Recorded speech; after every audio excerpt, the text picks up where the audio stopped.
Welcome to the video, and here we go. My top 10 accessories for the Fujifilm X100VI. Clearly, these are not solely for just the Fujifilm X100VI, but any style of camera like this, and some of them are a little bit more specific, but hopefully it will give you a few ideas if you want to accessorize a camera like this.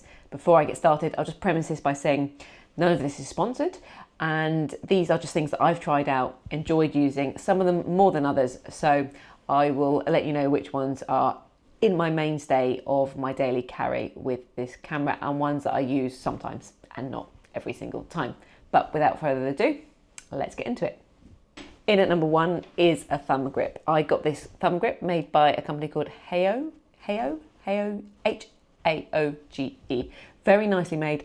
I wasn't sold at the beginning. I didn't think I needed one. I rocked the camera naked without a thumb grip for a couple of weeks, soon realised I needed a little bit more grip on it. If you've picked up the Fujifilm X100 range, you'll know there's not a lot of grip on there, and even for someone with small hands like me, this was a really great added feature. Number two, the shutter button. Again, I rocked without one for a little bit of time, but I kind of wanted to accessorize a little bit. More recently, I popped this red one on. I got a 3-pack from Amazon. They were pretty cheap. They're actually pretty nicely made. I've got a black one, a silver one here in little packets, and the red. I was rocking the kind of matte silver for quite a bit of time, and I thought that gave it quite a stealthy look. Just adds a little bit of flair to the camera, and actually a little bit of functionality too, because it's nice to have a little bit more of a feel and a little bit of a grip. But I kind of mix and change those, but they are staying on the camera, so I'm quite enjoying them. Just make sure if you are installing those, you've got to really turn it all the way, almost so that you switch the button on or off on the first time round, because I didn't screw one of them on very well the first time and it did fall off.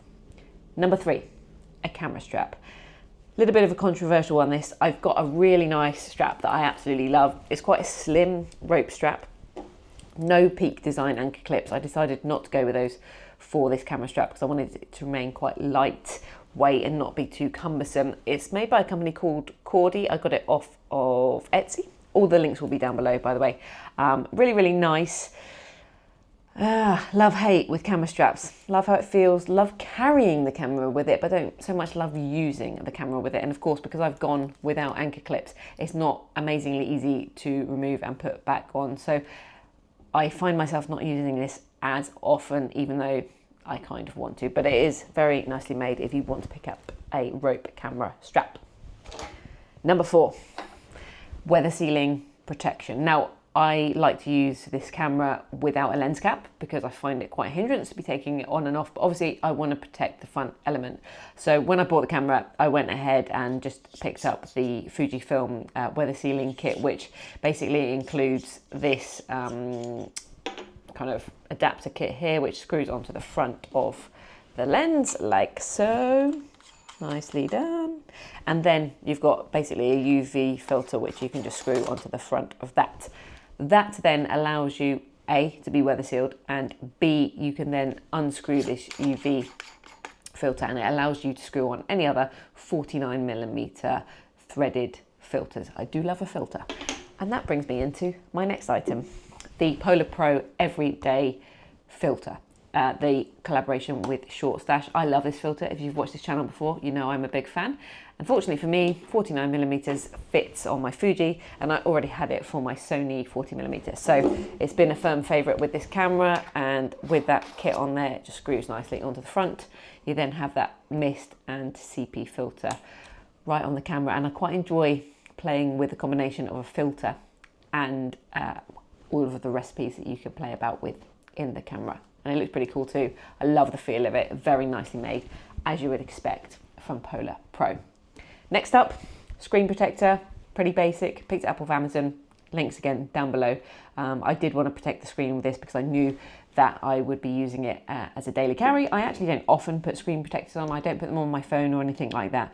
But as I wanted to use this camera a little bit more manually, and I've actually got the touch functions turned off on the back of the screen, I just wanted it to keep it protected from like scratching on me if I was carrying it with a camera strap or just pulling it in and out of a bag. So feel a little bit more secure with that. Up next, battery power. Now when I bought this camera, I'm thinking, These batteries are tiny, and I've read and watched some reviews online say that the battery life was pretty poor. It's actually impressed me. It's not as bad as I maybe thought it would be. When I took this to New York, I really didn't have a problem. There's only once when a battery just dropped on me, and it was absolutely freezing. The rest of the time, it was pretty solid, and I was working off one battery quite nicely. But, you know, you never want to have battery anxiety, range anxiety. Not good, especially if you're out on a big day in a really cool place. You don't want to miss moments. So I picked up this little battery pack. It's really cool. It's really cute. It's by a company called, I believe you pronounce it Alano. Anyway, it's this little case here, and it flips open like this. And you have space for, I'll try and put that there, for 2 batteries inside of it.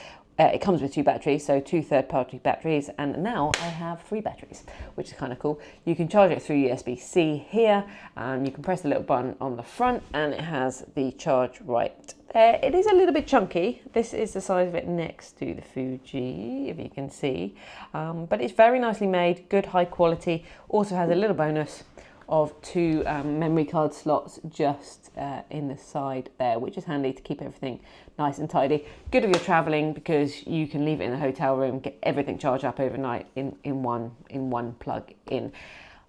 As I mentioned, this is not sponsored. I actually, coincidentally, literally about 2 weeks after picking this up for the Fuji, this company reached out to me and kindly offered to send me one for my Sony.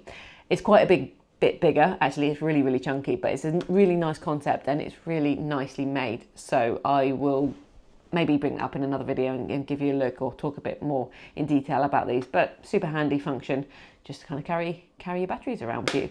And talking of SD cards, of course, you've got to pick up an SD card. I have here a 128 gigs silver Lexar Pro card. I've used Lexar cards for a very, very long time, and I have the faith in them. And I mean, it's a memory card. It's not that exciting, but you need one. So that's my memory card. Talking of memory cards, memory card reader. I always carry these tiny little card readers from Anker in my bag.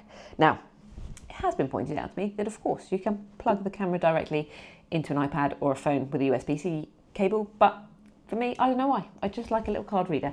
These are really cute, really handy. USB-C in, job done. I don't like the app. I find it really infuriating. It doesn't connect all the time. It's really glitchy and slow and annoying. Yeah, enough said about that. That was going to be one of my points, but no. I've vetoed the Fuji app from my lineup of accessories. I could be doing something wrong, but I'm just not a massive fan of it, to be honest. And in at number 10, lastly, my final accessory, which has really been a game changer for this whole setup, is this cute little tech pouch from 100. This is the small one. I have it in black. It is really small, and I added the little strap with it so that it basically turns it into a bag. From 100, you can expect good quality. It's just a big open space, and it has a couple of mesh pockets inside it, big one at the back, and then 2 little ones at the front where you can store all of your accessories. I will overlay some B-roll so you can see this, but you can zip in the Fuji nicely, and I wear this crossbody, easy access to the camera, pull it out, put it back, job done, no fuss. Now, I hope that some of those were of interest to you. I really enjoy watching these videos, so I've been wanting to make this one for a while, and here it is. Links are down below. If you do have any questions, please do drop me a comment below. And I have just been sent some very nice looking filters, which I'm very, very excited to unbox. So that will be coming soon. So make sure you hit subscribe and the bell to be notified for that video, because some of them are 49mm thread. And yeah, I can't wait to put them to the test with the Fuji. So thank you very much for watching, and I will look forward to seeing you in the next video.